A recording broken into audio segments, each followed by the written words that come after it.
what we thought like before the inaugural session, since you are here, at the same time, why not we take this opportunity to share with you the little bit of the work what we are doing, how that is relevant to this capacity building program, as well as how that is relevant to the ongoing activities of the ICRISAT, as well as what you can take some part of that work to your respective institutions, organizations. You are here because some way or other time, either you might have contacted us, otherwise you are going to be part of some upcoming initiatives in ICRISAT. So we are going to create some kind of groups and also see how we can continue to have our collaboration. Okay. Yeah, before going into the details, I'm going to take just half an hour or 40 minutes, and after that we can have one or two questions. That doesn't mean like we can't take more questions during the lunch breaks or the dinner times. We have plenty of opportunities to have the discussions. Okay. And the title though that says like appropriate technologies and innovative approaches for agriculture knowledge sharing, but these are experiences from ICRISAT only, and you will see the resource persons bringing experiences from their respective areas also. Before going into the details, let me briefly give you some kind of idea what ICRISAT means and also its existence. Some of you are aware of that one, and some of you are new to the CGIAR centers. ICRISAT is one of the CGIAR centers, consultative group of international agricultural research, which focuses on semi-arid tropics. Other than that, you may see the sister concerns located in this campus and the representatives coming from those centers also here. Okay, like International Water Management Institute, International Livestock Research Institute, and there are several other institutions. We are sitting on the headquarters of ICRISAT. Headquarters is located in Hyderabad. You can see the Patancheru. And it's no longer to be in Andhra Pradesh, and it's Telangana. Let me correct it right away, because it might be, Chris, just for your information, recently the Andhra Pradesh has been bifurcated into two different states, and also the other participants who were not aware of that one, that's Telangana and Andhra Pradesh. Now we are sitting in Telangana, so the headquarters is located in Telangana. Other than that, our research focuses not only in South Asia and even in sub-Saharan African countries also. We have two regional centers. One is located in Mali that focuses on Western and Central Africa, and the other one is in Nairobi that's located in the Kenya country. So apart from this one, we have the country offices in Bulawayo, Ethiopia, and Kano in Niger, and even what else, Malawi. So these are the offices. Other than, we do have an administration office in Delhi. So though we have our presence in these countries, but our activities focuses on almost like provides benefits to the 55 countries, which covers the part of the semi-arid tropic regions of almost like 6.5 million square meters, and also help providing or bring these benefits to the 2.5 billion people in the globe. Most of our research activities focuses on these nutritious crops like sorghum, pearl millet, groundnut, chickpea, and PGNP. And our vision is a prosperous, food secure, and resilient dryland tropics with a mission to reduce poverty, hunger, malnutrition, and environmental degradation in the dryland tropics. And our approach is inclusive market-oriented development, and you might have aware of the value chain approaches, which is much talked in the recent years, that covers from the farm to fork the various interventions what we need to bring out. And what differently we look at here is most of these value chain approaches provides benefits to the corporate sectors, but we see how we can bring the smallholder farmers and bring a kind of transition from subsistence agriculture to market-oriented agriculture to bring them better product, to give them better productivity and also the profitability. That's our new approach. And you will have an opportunity to learn more when you will be visiting the SAT Ventures at the same time from the ICRISAT website also, if you like to learn more about the I-mode approach. So essentially the biggest challenge what we are seeing nowadays, we all talked about this climate change, and you always attend several conferences and meetings, and you often hear the climate change, the fluctuations in climate change, and even the population explosion, land degradation, the energy crisis. Most importantly, the biggest questions what we are asking ourselves, how we can feed the 9.2 billion people by 2050. And even this year, the Norman Borlaug, the World Food Prize Dialogue, especially focusing on this particular question and seeing the ways how we are improving the productivity to feed those 9.2 billion people, otherwise satisfy the demands from the future generations. So the one way we need to look at is, it's going to continue to pose a critical challenge. It's not only the security, even it's an accessibility and the affordability also. But most of us, like, we focus on bringing these high yielding varieties. That's good. But at the same time, if you can see the green revolution also, the dwarf varieties actually brought from Mexico to here in India. And what we have done, we brought those best learning experiences from that part of the world to this part of the world. That's a success story. So the biggest question is how we can take the impressive gains in productivity found in some parts of the world and make them the norm across the developing parts of the globe. That's the challenge. And here we are seeing it's the hope hypothesis schematic framework, like the practices, because in most of the farmers' fields you see they follow the low input, the inputs are important, at the same time combining with the climate, these are the low input practices. You can see the difference. It's actually expected yields, because if the fields have a capacities of produce 100%, but the farmers would be able to get only 40 to 50% only, because they are not getting the right information at the right time. Otherwise, they are not getting a full package. So to exploit the full benefits. So that's where we need to see what kind of knowledge or information we need to bring it out. So that's where we focus on in our knowledge sharing and innovation program. And essentially, you will have an opportunity to see what are the other research programs at ICRISAT. Essentially, we have 4 major research programs here. Those are like grain legumes and dryland cereals, which focuses on the crop improvement program. And the other one is the markets and the institutional policies, and brings the best of these research results or the evidence-based research results to provide the policy briefs to help the governments to create the policy recommendations and to better improve the conditions of the nations or the various governments. And the other program area is resilient dryland systems, where we focus on these natural resource management, watersheds, and the climate change aspects and everything. The knowledge sharing and innovation positioned as a critical cross area, or it's a cross-cutting area. What we do, we cut across all these program areas and transform these research results into data, information, and education services to satisfy the information needs, knowledge needs of various stakeholders. That may be donor agencies, that may be NAS partners, or whoever interested in our research results. That includes the students, faculty members, extension agents, any agricultural professionals would like to learn these things or enhance their capacities or bring some kind of remarkable changes in their existing practices with a focus to help the primary producers. That's how we execute our activities, and also we position in that particular area. We execute most of these activities with 5 different units. I have introduced a few of my colleagues who are heading those units, like information systems unit, you can see, that sustains the technology edge of the ICRISAT.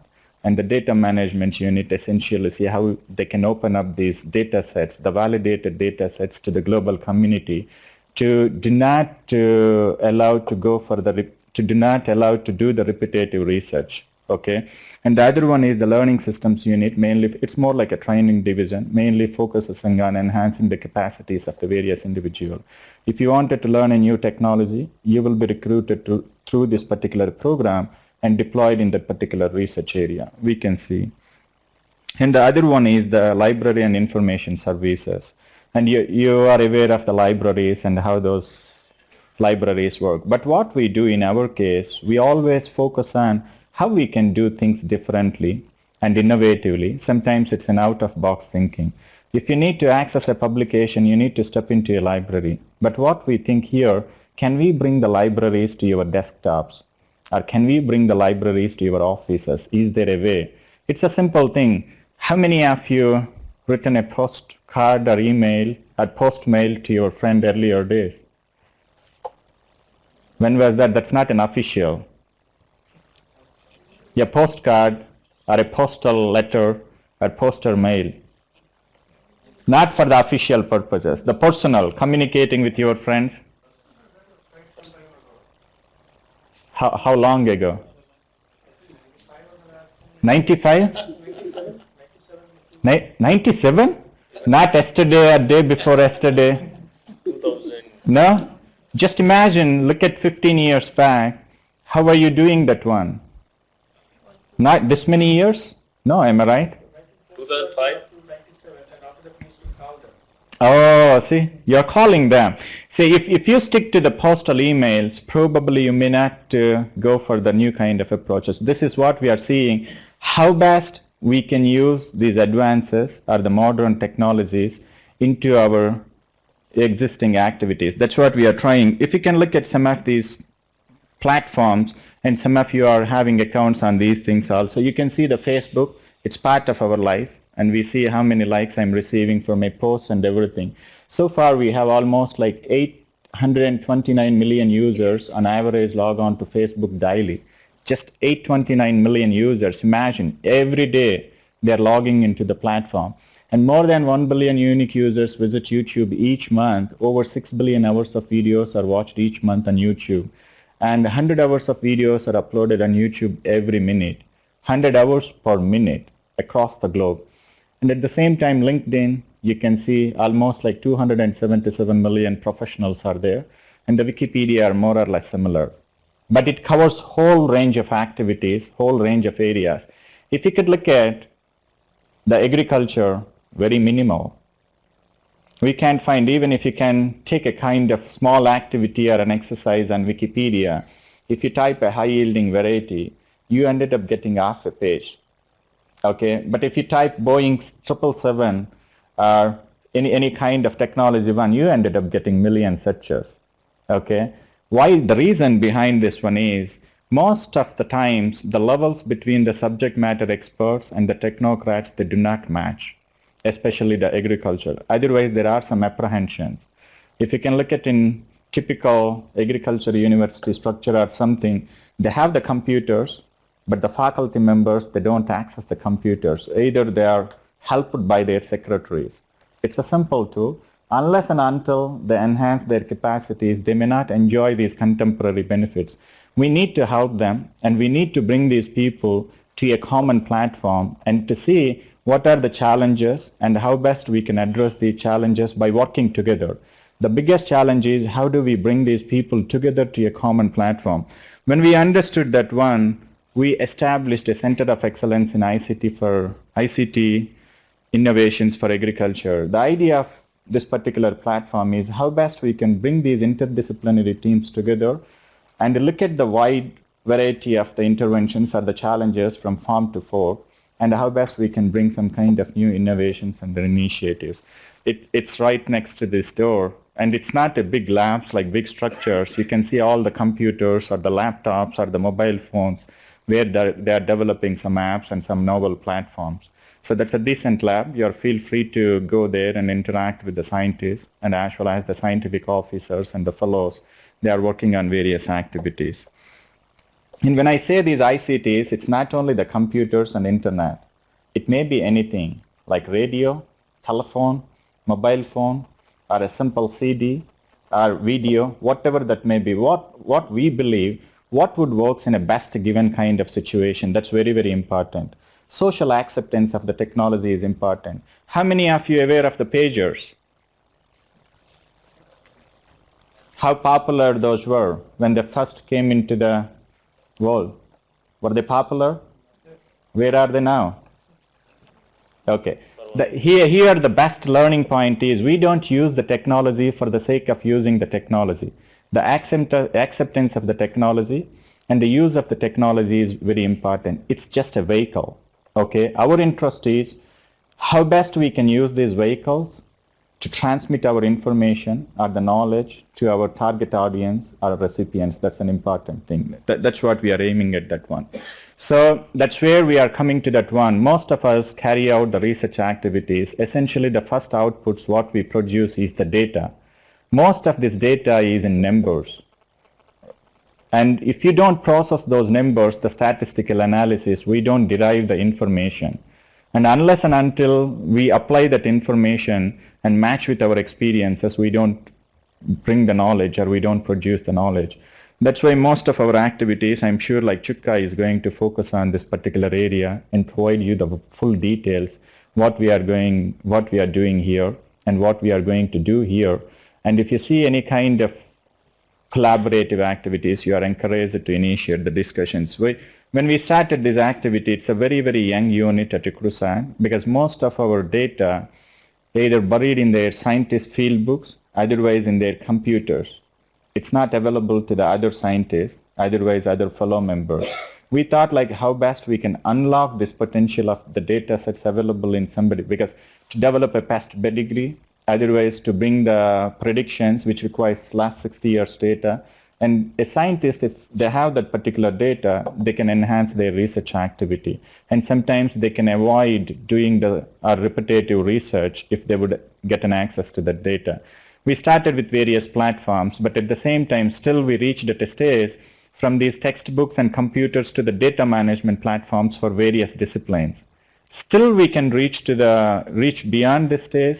So that's where we are seeing the centralized data repositories. That's how we are advocating, because the analytics are important. So how best we can have a decentralized data management platform with a central data repository. Once you have the central data repository, once you get these data sets, you can play in your data analytics platforms. It's more like if you have a song, you can play it in anywhere. You can play it in your tablet, or you can play it in your mobile phone.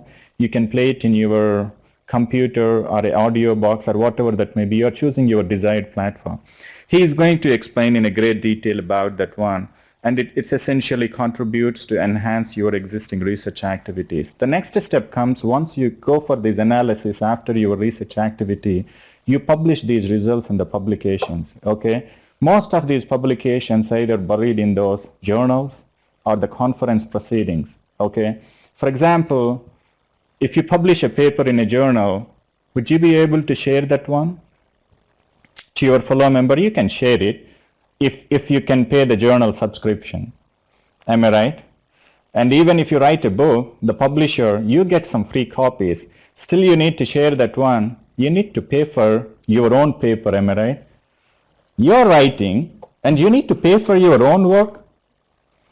So that's where we are seeing how best we can unlock this one. That doesn't mean like we are not encouraging these people to commercialize these research results, but we are encouraging, as an author, you are allowed to share the preprint or the post-print documents in an open access repository. We actually adapted these open access results in 2009, and we are advocating this one. So the idea here is how best we can unlock the best papers or this knowledge available with the scientific fraternity to the global community. So you name a scientist, all their publications are available on this ICRISAT platform, and we call that one oar.icrisat.org. You don't need to come to the library and access to this one. Other than that, we also bring our partners' publications also onto this platform. And even at a CGIAR wide, now we have this platform also, and we collectively work on these initiatives with the other CGIAR centers also. And other than this, sometimes like scientists are looking for the collaborative activities. They wanted to share their exciting research results till waiting for 2 years or 3 years to publish these data sets or the information and what they are finding some exciting thing. So you can reach only to your fellow member or to your lab mates, but we have an opportunity, like you can give a seminar which can be watched by members from different countries. That's where we developed a simple platform that's called KSIConnect, a virtual knowledge series platform. Every Thursday, our scientists deliver a seminar. Other than that, whoever visits here, we encourage them to share their research experiences and knowledge. And we live stream that one, and you can participate virtually as a virtual participant and have the live interactions also. You can post a question and get a response instantly. Sometimes when you are on travel, you may not be able to appear for the face-to-face, at the same time even the live interactions also. That's where we also record these sessions and make it available offline, so you can watch it later stages and also still participate in the discussions in a forum kind of approach. That's one thing. See, if you can see, most of these are innovatives. If you can look at what are the impacts we are creating out of this one, if you can look at this open access repository, though it's look like a simple platform, earlier the citation number is very minimal, because when they code this one, and that's a minimal. But now The publications are reaching more than 100 countries. The citation number has been increased. It's a win-win situation for both the scientists as well as an organization also, how organization enhancing their efficiencies and the capabilities. If you could look at this KSIConnect, and it's almost like reaching more than 180, Upinder, or even we have the number increased. 160 plus countries. It's almost reaching now 160 plus countries. We just started a routine activity. For example, if you produce a video, you need to spend almost like $2,000 or 100,000 Indian rupees to produce a quality video. Our friend from Digital Green is here. Okay, not yet. Okay, but that's what we pay. But we produced these videos over a period of time. In just a year time, we produced more than 500 videos. It's a simple process, and we are making sure how best we make our knowledge is available. At the same time, it also helps to serve as open educational resources also. And we are bringing this kind of virtual learning platforms also. If you can look at that one, innovations in capacity building. So what essentially, let me give you an example. Like last year, we invested $1 million. The same way how you people are sitting here and listening to these experts and the knowledgeable people, what they're bringing from their expert area or from their particular areas and sharing with the participants. Though we spent $1 million, and we would be able to reach only 407 participants last year. Okay, we brought a simple platform called Agate Open Courseware. That's an open source platform. We hosted all these modules, the learning modules. We codified this knowledge, make it available to the global community. Now we have more than 5,000 learner participants on this platform and reaching to more than 145 countries. So the face-to-face training programs are very, very effective. That doesn't mean we stopped organizing face-to-face training programs. We do organize the face-to-face programs, but we see how best we can complement or supplement to this kind of face-to-face training programs by bringing this kind of virtual learning platforms. It's a kind of blended learning approach. We are advocating that one. Okay, we not only host our training modules or the course curriculum, we also encourage our partners to host their course curriculum. Like FEO, they host their core curriculum on this platform. ICR is part of that one. You can see number of courses on this particular platform, and there are in 3 different categories. Like some courses are free, open to everybody. You don't need to provide any details. Some are like protected private courses. Instructors may require some kind of details from you to allow you to access the content. Some are protected, the commercialization. But as long as in our concern, we see these are IPGs, international public goods, so we don't see the commercialization aspect. And most of these virtual knowledge networks or this kind of opportunities are very well exploited by the corporates, and they are taking benefits, and some extent the institutions like technology institutions in western part of the world and here also. You can see some platforms. Let me give you an example here, and these are some initiatives. Even Chris is knowledgeable person than me, and she's been doing her research work in this area. She is bringing some kind of perspectives in her talk on tomorrow, day after tomorrow, in her discussions. Okay, how we are combining some of these virtual realities and everything. And this is a kind of, even you can immerse yourself, that's like a slow little second life, and how we can combine model with the second life and everything. And some of the platforms you can see Khan Academy that became popular and serving the kids and bringing the knowledge to them, and also the other gateway to the educational material. This is a platform which providing opportunities to the teachers and the instructors to get these materials and also see how best they can use into their curriculum. And Medlot Multimedia Educational Resources and Learning Object Repository, MIT Open Courseware. This is an engineering school. So several opportunities. Can anybody name one particular platform for agriculture in this room?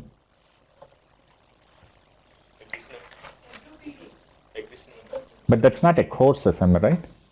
Agropedia, we are part of that one, madam. But anything else other than ICRISAT, I can say Agate Open Courseware, okay? But anything else other than that, have you heard of anything?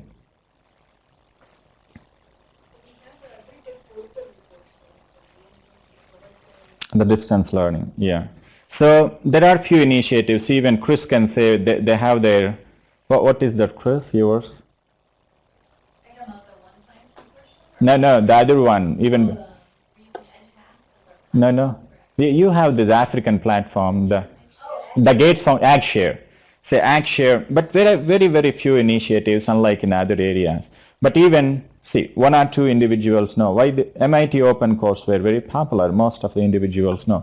Even in the other engineering institutes like IIT Chennai, they have the Akalavya, but not at that big scale. So can we bring all these platforms together and make it available on one common platform which can be popularized and allow global community to access this kind of materials? So that kind of efforts, and even there are some technological things we may need to learn, like shareable content object, because when we are creating this kind of learning modules or the course curriculum, it's an expensive affair.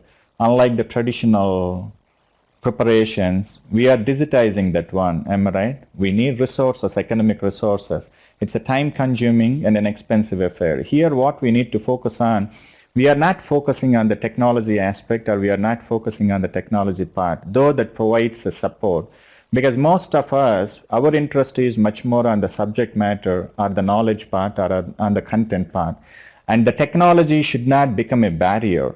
Okay, how we can break these barriers and make sure like we make the content available. For example, if I develop some content on .tcs, if I don't have the plugins, if I can't access that one, there is no use of that one. That's where the world brought some kind of interoperable features, and it started with shareable content object reference model and instructional management systems, aviation industry computer-based training committee, IEEE standards. There are several standards to enable how we can play this content among and across various learning management systems. There are two different components are important when we are creating this kind of course curriculum. One is content modeling part, or how we need to design this course curriculum for the digital learning platforms. If we need to develop a video production or these things, we need to make sure we are doing that one. And the second part would be runtime environment, how we are providing this content on a particular platform or hosting this content on a particular platform to make sure this reaches to the end user. Whatever the platform, you can use the simple CDs also. You are ensuring how this reaches to that one. That's where sometimes we need to see the pluralistic approaches. So far we have discussed this is a framework, and we will provide you some papers also to better understand that one. So far we talked about these web platforms and everything which the allied groups can access.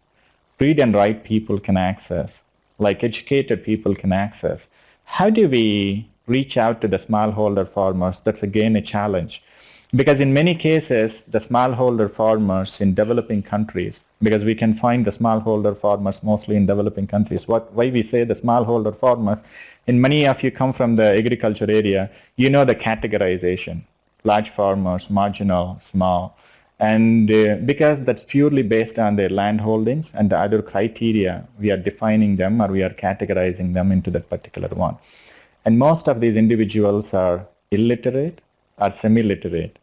And can you ask those people to access this kind of platforms or everything? It's a challenging, am I right?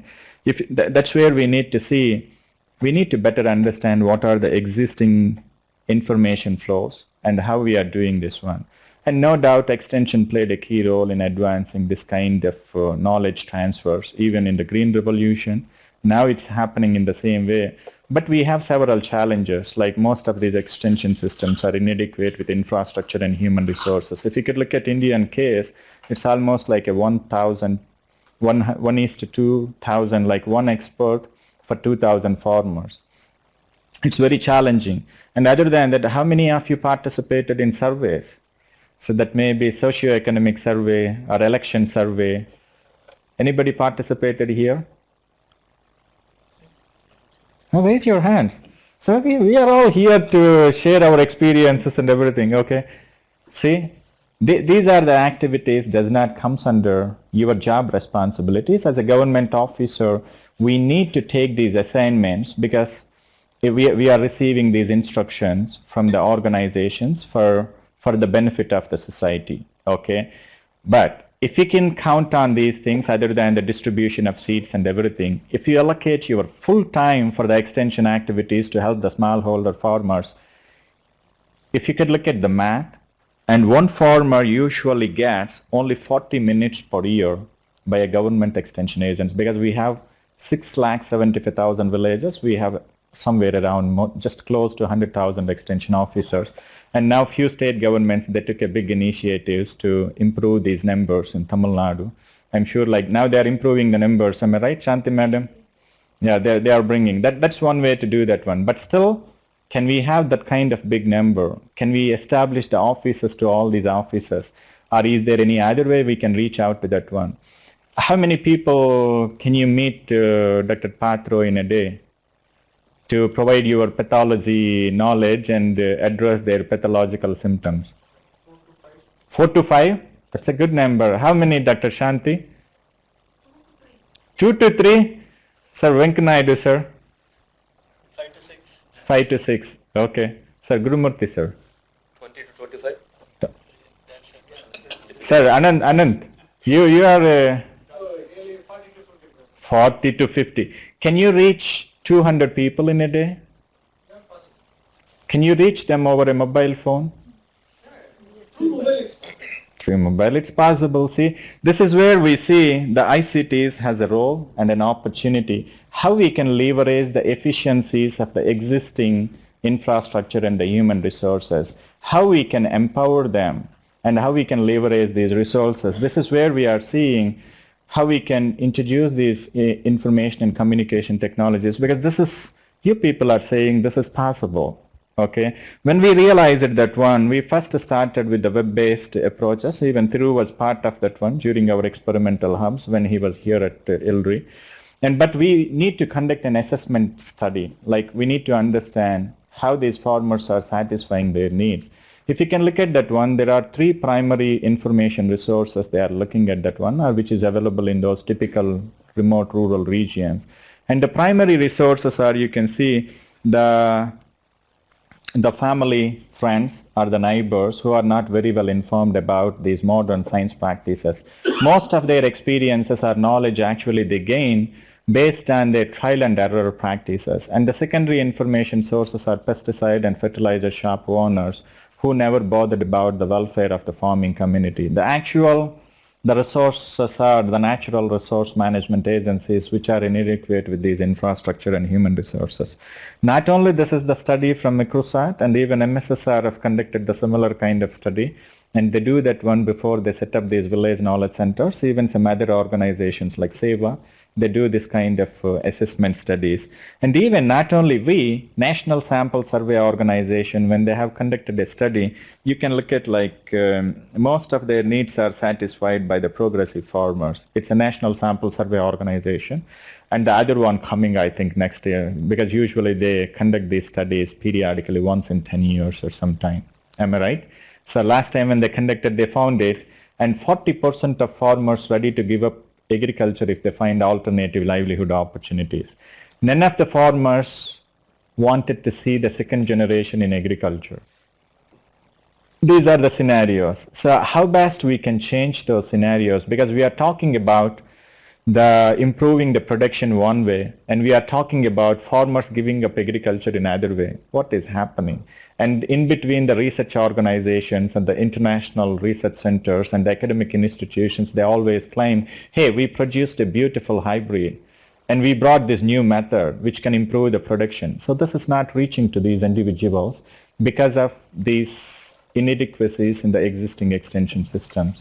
So this is where we made our effort. First we started with these web-based platforms, and some of you are aware of these village knowledge centers and the telecenter movement, and also the village resource center, everything. Though these platforms show a new direction and how best they can produce these localized knowledge by strengthening the content, connectivity, and also the capacity building aspect.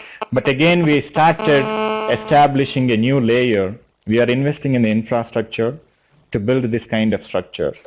And there are knowledge center operators. We are training them as a facilitators. These are like para-extension officers. We are again investing in the human resources. Though we are using ICTs, we are introducing with an objective to minimize these investments and address the challenges. When we realized that one, when we realized like sometimes it may fail to establish the last mile connectivity of these earlier ICT platforms, we started looking at, can we use the mobile phone? There is a power in that one. Then we started looking at how best we can use these mobile phones to make sure reach out this information to the farmers. Then we started sending these text-based services, SMS, what we short message service. And but again, the challenge is, though it's in a regional language, most of them they can't read, they can't send these messages. Again, they need to depend on somebody else. And then we started looking at, can we send voice messages? Because what we found, these farmers are not literate individuals. They did not go to schools, but they know how to count money. They know how to count bags. There is a functional literacy. And even they did not take any training to operate these mobile phones. How many of you took training to know how to operate a mobile phone after you purchase a new phone? Is anybody there? At least when you go for a smartphone, you may ask your friend, but you don't go undergo a training like 3 days or 4 days like this, am I right? Do you go, you pay for that? No, am I right? So what is happening, we stopped investing in the capacity building. Mobile phones are there. We are not buying and giving a mobile phone to a farmer. Everybody is having a mobile phone. If you can look at, because there was a Hindu article, like it's my favorite example, I always quote that one. And that's in the first page, in the front page, that says like, now we have more mobile phones than the toilets. The toilet is a basic need. Some of you might have read that one, okay? So these are the basic needs, but we feel the mobile is a need too. And you can find from the even vegetable vendors, everybody is having a mobile phone. And even we can't imagine those people also having the mobile phones, okay? That's the mobile revolution. And we need to thank to those organizations who contributed. So when we started sending these voice messages in 3 different ways, that's export to farmer, and this is more like a push-based services, more generic services, and the other one is farmer to export, okay? This is more like a personalized services. We need to understand the challenges from the farmers and also bring these information services, personalized services. And the other one is peer-to-peer. How we can facilitate this peer-to-peer communication from farmer to farmer, otherwise among the experts. Like if I would not be able to address a question, how I can take the help of my fellow friend and can get the answer and provide this one. But again, the challenge what we found, there was an outbound service. We received a funding from ICR. Some of you also have the projects, NAIP, National Agriculture Innovation Project. The challenge here is we need to pay for these mobile costs. And each call costs 80 paisa, okay? And if I need to send a message to 100,000 farmers, almost like I need to pay 100,000 into 80 paisa. It's an expensive affair, okay? As long as I have this money, project money, I can execute these activities. What happens if I don't have the project money?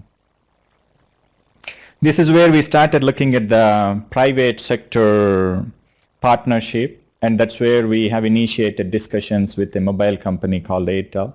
And we discussed, can you guys work with us on corporate social responsibility? And they started working with us, and they have asked, like, what is the business model in this one? The business, how do we see? In some cases, like though that's a corporate social responsibility, at the same time they see, is there any business model? Then we started looking at how can we make it financially sustainable. Their interest is to increase their customer base and to have the retention power of the customer. Tomorrow, if some mobile company comes and they bring some kind of very attractive services, and the rural mindset is very quick to change, okay, unlike the urban people, because if you use a toothpaste, it's very difficult to change your mindset. You get used to that one. Unless and until you receive some information from various people, it's very difficult to change your mindset. But always these people, they look for that one. Like if they find it interesting, why not we try? So that's where, like, even you can see in rural areas, they started even the small shops and everything. And the other way is they don't have many opportunities also. So in those things, like they started seeing how they can capture the rural market. That's where we have created, why not we can have a kind of SIM card like Green SIM. It's a regular SIM card, but at the same time, it provides you 5 value-added agriculture advisory services. So that's how we designed, and it's not only focused on agriculture, at the same time health and the other livestock, weather, market, 16 different categories of the services. I'm sure like Sumant, Kanika, and Nilesh can bring more light on this one during their sessions. They are going to explain more what we are doing here in those particular platforms. But again, it's a push-based service. There are several initiatives on this particular one, rural markets, RML, Nokia Life Tools, and everything. So what we need to look at is how best we can address the personalized advisory services. It's a pull-based service.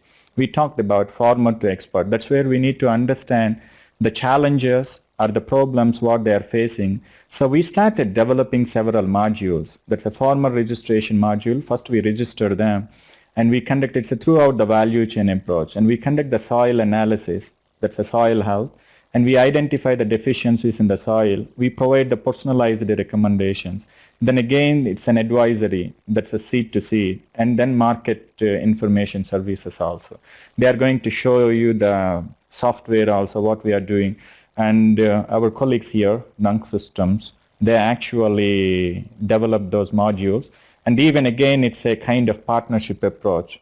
They're not expecting anything, and it's a co-creation agreement. We are seeing like whether we can work together and submit the proposals and how best we can leverage these opportunities further. It's a win-win situation for both the organization. Interestingly, what we found, and we need to bring these apps onto a smartphone. Otherwise, we need to have a tablet kind of equipment. Okay, when the smartphones, again, nobody has the smartphones. This is where we are seeing farm facilitators are the new players. We call them info entrepreneurs or the para extension professionals. These are not the paid individuals, but these are the individuals generate the revenue out of their activities. Some initiatives were there earlier, like agri clinics and everything. But those are like more like, again, setting up these shops or centers.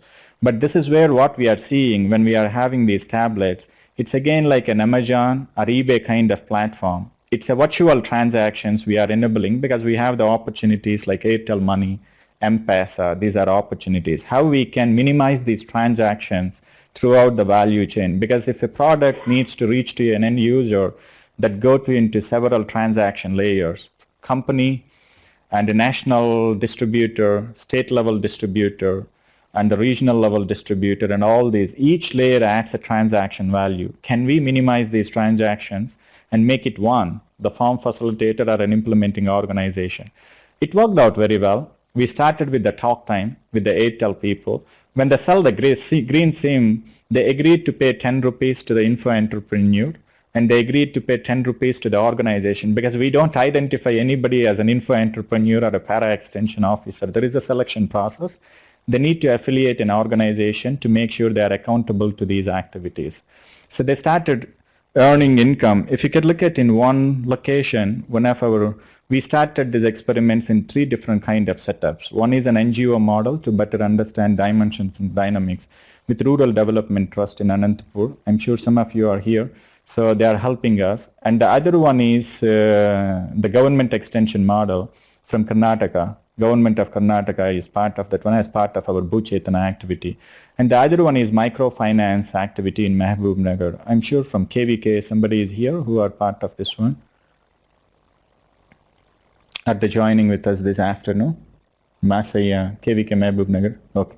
So they are part of this one. What we are trying to understand these different dimensions and the dynamics on these particular activities. This is how we are ensuring how we can create financial sustainable platforms rather than the social sustainable initiatives. And at the same time, when they found it, this is useful, they wanted to sell their talk time. They conducted a study. The average talk time spending capacity in a typical rural village by a rural resident is 300 rupees to 3,000 rupees. Okay, that's just $6 to $60. Okay, and they told like, can we replace these commission agents, our commission agents, with these farm facilitators? We would like to pay a commission, 7% commission. See, what they wanted to do is they wanted to eliminate these transactions. That worked out very well. One individual, they have generated $600 for a month. That's a lot of money in a typical rural community, am I right?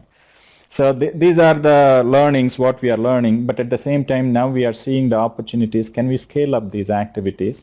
And few people, they have asked us, like they are very ambitious. They have initiated discussions. Can we replicate this one 13 different countries in Africa? It's not possible, because we need to understand the local conditions or the situations. These are the generic models worked very well in this particular country. If we need to replicate that one, what we need to do, what are the variables and what are the constants, and how do we need to position in those areas. So we always need to better understand through the pilots, then only we need to scale up that one. That's how we have an experimental hub in a location called Mehboob Nagar in other areas. We first understand ourselves before we share these research results to our fellow friends or the partners, colleagues.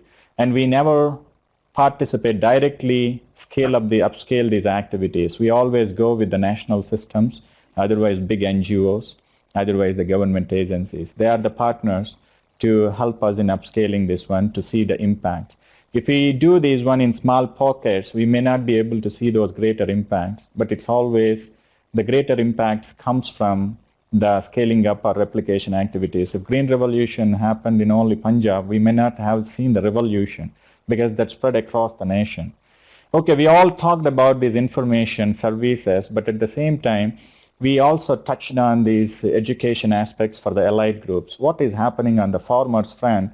So we started looking at these participatory extension video approaches, how we are enabling them to create these video modules by themselves with the support of the expert institutions in the particular location, as well as the consortium body who is a part of this one. And the Digital Green partnering with us, and we started working in Bhuchetana project.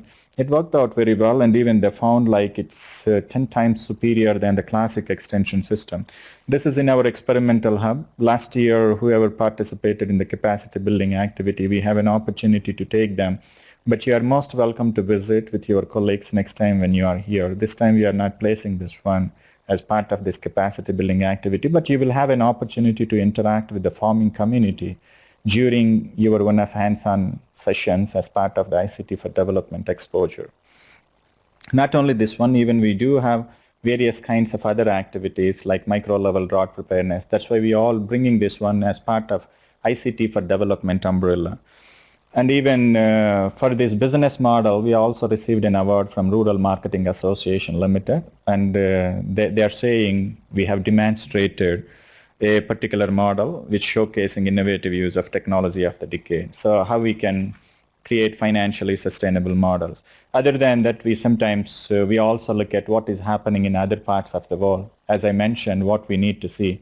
And we are part of Global Food Security Consortium with Iowa State University. We wanted to learn what is happening in that part of the world and what are the best learning experiences we can bring it here. At the same time, we provide the feedback loops, and also we see what we are sharing from this part of the world to that part of the world. And other than that, now University of Florida and ICRISAT, we offer these short courses. And now we are graduating to a One Agriculture, One Science initiative. How best we can further upscale this one by bringing all the national agriculture systems, and we are going to have a big session. Chris is going to explain, and also the other steering committee members of this particular initiative. They are going to share. We just started this one, but it attracted the attention of many individuals, and also we will be launching a platform on 4th, and you are all part of that one. That's a National Academy for Indian Agriculture. We encourage you to be part of that one in a capacity of content creators or subject matter experts and everything. On the 3rd evening, we will be able to create some groups based on your interest, based on your availability, based on your commitment. Okay. Other than that, the codification of the knowledge we can discuss a little bit, because 2 + 2 is not equal to 4 anywhere in agriculture, because there are abiotic factors. We may not be able to have our control on them. That's where we talk about the climate change. We are also part of an initiative called Agriculture Model Intercomparison and Improvement Project. How best we are bringing crop, climate, and economic models together, integrating with information and technology tools. We are supporting projects and covering the entire South Asia and understanding different kind of parameters. Can we codify this knowledge, include that one as a knowledge base in the tablet-based application, rather than purely depending on package of practices? So these are some of the activities we are doing. You are encouraged to explore further during these sessions, and also interacting with all the colleagues here. And why we are doing this one, if you could look at the impact structure, it's actually extracted from a McKinsey report. If you can see this one, by 2025, you can see the estimated potential impact of technologies across its sized applications are mobile internet that stands on the top. And you can see the numbers. Those are amazing numbers. And then you can see the other areas, even the cloud computing, Internet of the Things, automation of knowledge work, all 4 or 5 areas related to this area. So, but essentially it's not only agriculture, it cut across various areas. It's becoming part of our life. Other than that, you can see the agriculture productivity gap, the opportunities, what mobiles has. So this is a basic framework what we are following. I'm sure like they are going to explain in a great detail when you will be participating in ICT for development. There are steps involved in this one. What are the influencing factors? And also what are the functional factors that make these initiatives more successful? And this is an emerging paradigm. The simple model or a technique in any kind of appropriate knowledge sharing through the innovative technologies is how we are aggregating the knowledge and how we are validating before disseminating that one by using wide variety of platforms. It's a simple 3-step process, but involves a lot of researchable areas and also a lot of technologies. Because when I say how we are aggregating the knowledge, there are various kinds of platforms, social collaborative tools and other kind of approaches. The validation mechanism, it sounds like very simple, but how do we establish the committees? What is the review committee? Who are the people who review this one? Because we need to ensure we are disseminating the validated knowledge. And the third one is when we are distributing this one, there are several issues, the legal issues, technical issues, the political issues. There's so many issues comes into the picture. What kind of platforms do we need to use? And can we open up this one? And who owns the rights when we are sharing this one? All sorts of the things. Though it looks simple, but the researchable areas are important. You can see some are like Web 2 techniques. And because the web can be divided into 3 different categories, we can have a discussion later and how this evolution of web is taking place and open access repositories. And also the ICT for development, open distance learning and extension. All these essentially contribute to this particular model. But what we do not neglect, otherwise what we believe, our strength is always the partnerships. We believe in our partners, though we are not bringing many people as an employees of our program, but we always believe in our strength of our partners and even contributing to these initiatives. That's where we follow our approach and our strength. And what we advocate is sharing the right information with the right people at the right time through the right channel. Thank you. Okay, we can take 1 or 2 questions and we will have a tea break. Then you will have an opportunity to see a little bit of our campus.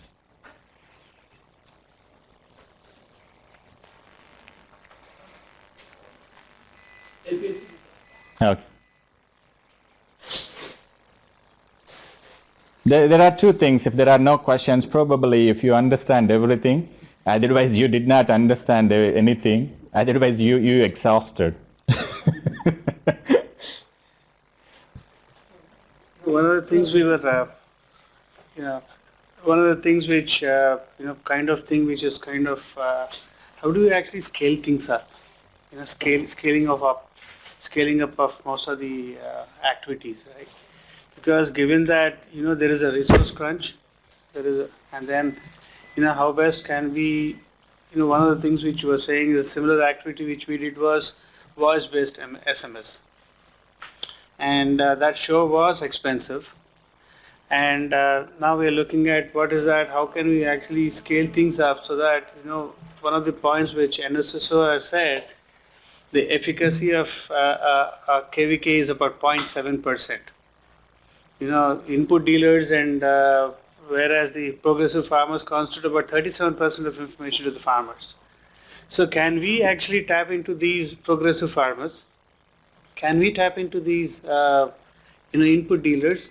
Because make them a part of the core group that can actually give information. Because one of the things which you were just asking was, we can reach like say 5%, 10%, or Dr. Venkanathan said 20%, 20 people or 40 people, and we can scale up to 200 through ICT. Can we actually look at linking up ICT tools so that, excuse me, so that we have our input dealers and progressive farmers in our knowledge base, so that they can disseminate information much better than what we think we are. So something which we are looking at now. See, the question, let me understand clearly. You are asking how we can upscale these activities when we are dealing with the resource crunch. Right. When we don't have many resources, how do you asking us to upscale or scale up these activities to see the real impacts? Am I right? Yeah, let me give an example, sir. So see, when we have started this activity, this tablet-based activity, the first part what I believe is, like, you need to have the firm commitment and the belief. I don't say like you don't neglect these resources. Always there is a way out.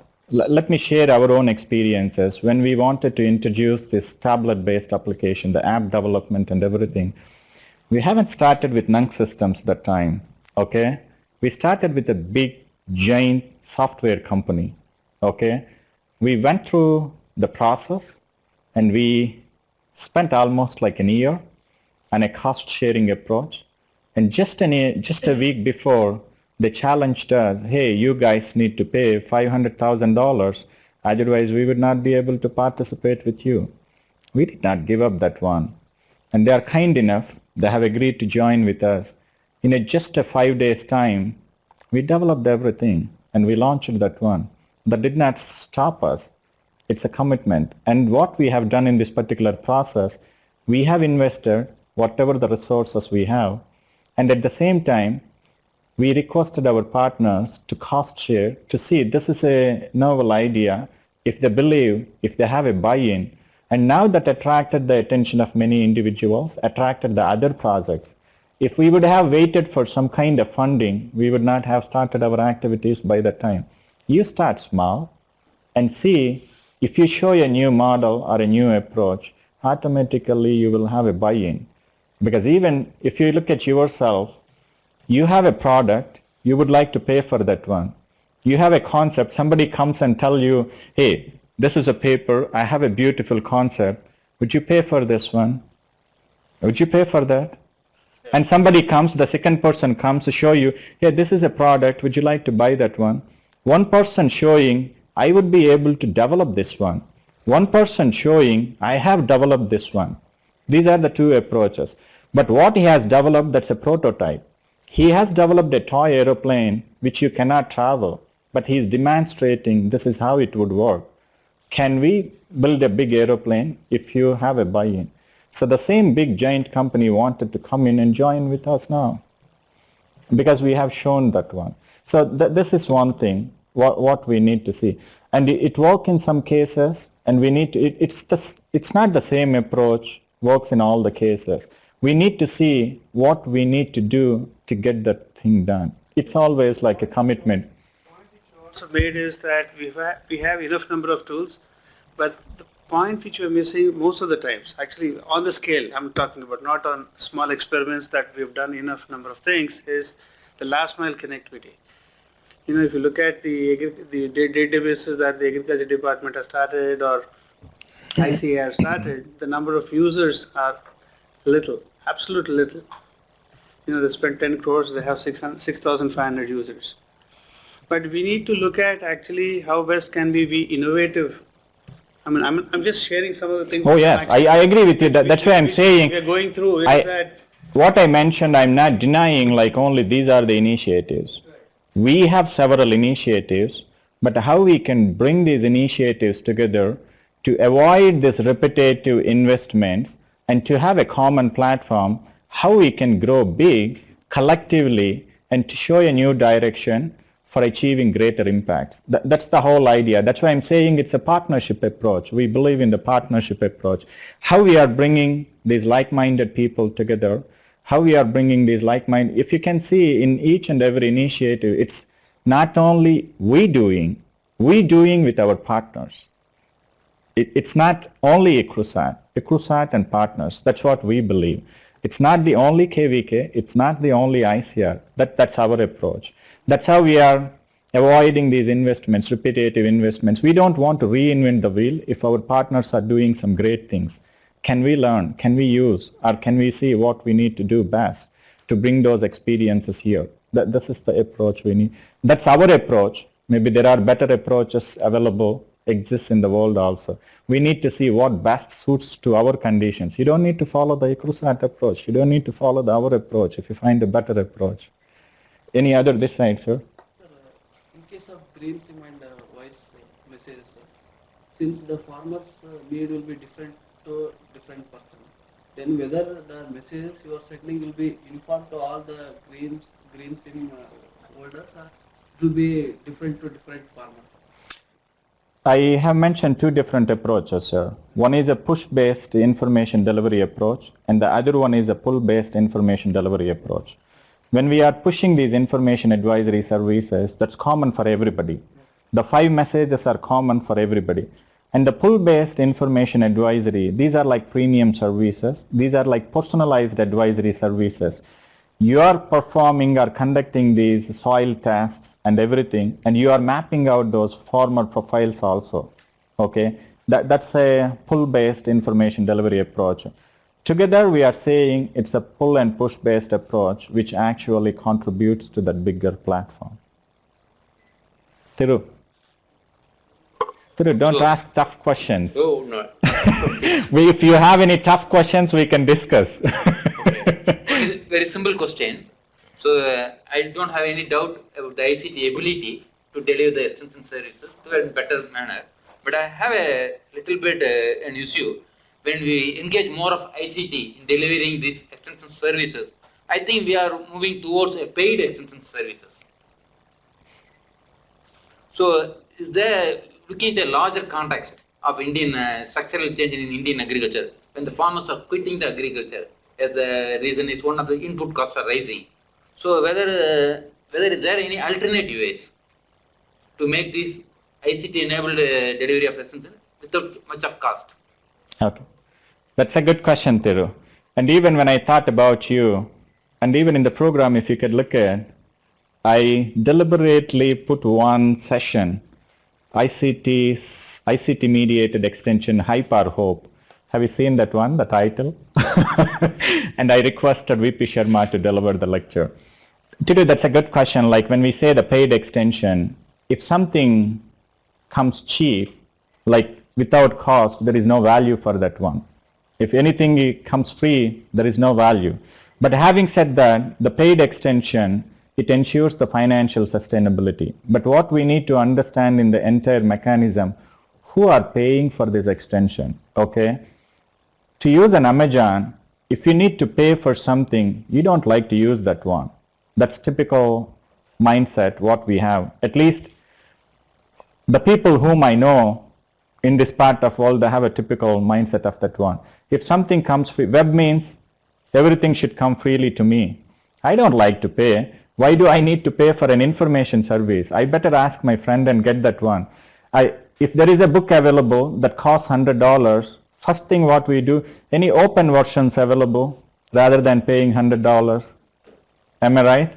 And sometimes what they do, they provide this one, 2 pages or 3 pages, attract your interest, and then they ask for that one if you have a buy-in. They don't release the book. It's in the similar way why I am saying these kind of examples. The paid extension like Amazon or eBay, they don't charge from the users who are actually providing and making this sustainable. That may be the advertisement. Otherwise, even these companies for the subscriptions, they are paying to make those platforms sustainable. But you need to have that critical mass. Amazon run their services in losses the first 5 years. They emerged as a big platform. That's a case study. Even if you can look at the TV channel, the Enadu television channel, they invested every day so much money till they get the advertisements. Okay, there are some revenue models. In this paid extension, when we are saying, here we are not asking farmers to pay for their services. We are not asking mobile companies to pay for these services. What we are asking, hey, we are bringing reforms in your existing systems. This is how we are saving the costs. Can we share these costs among the partners or the stakeholders? See how we can have a win-win situation. That's what we are advocating. When we say Airtel is paying 10 rupees, they're not paying full 10 rupees from their profits. otherwise from their investments. They are eliminating these layers, and whatever they are saving, they are sharing these profits, or they are sharing these savings. That's one approach. At the same time, the pesticide or fertilizer companies, we haven't reached that level. That's a complex one. We can provide a healthy competitive platform, but we would not be able to promote any product. Okay, that's the sensitivity involved in that one. How they are distributing this one, it's a distribution channel. How they are distributing, company produce some product. When that needs to reach to the farmer, there are the national distributor, the state level distributor, and finally the distributors at a regional level that comes to the fertilizer shop owners. That's why the margin is very less in the standard companies. But in the local companies, the margin is very high. The local products, they don't need to go through the same process. Okay, that's why most of these fertilizer companies, their intention to sell the local products to get more profits. But these big companies, they give some targets. Hey, if you reach to this target, we take you to Singapore. That's another kind of marketing channel. So can you eliminate taking them to Singapore, or maybe sharing these transaction costs to all these layers, and save these costs and invest in this kind of platforms to show a new direction? Now these people are eliminating to have their offices, and they are asking them to rent a room when they have the meeting, and they are running mobile offices. The changes are happening. It's a right time. We need to tell them this is possible. That's what we are advocating. Okay, it's 10 o'clock. It's 11 o'clock now. It's time for to go. We will continue to have these discussions, and please feel free to reach out to me and my colleagues if you have any questions. We will have a tea break, like 5 to 10 minutes we can have a tea. Then you people will be going to SAT Ventures, and you will have a ICRISAT video.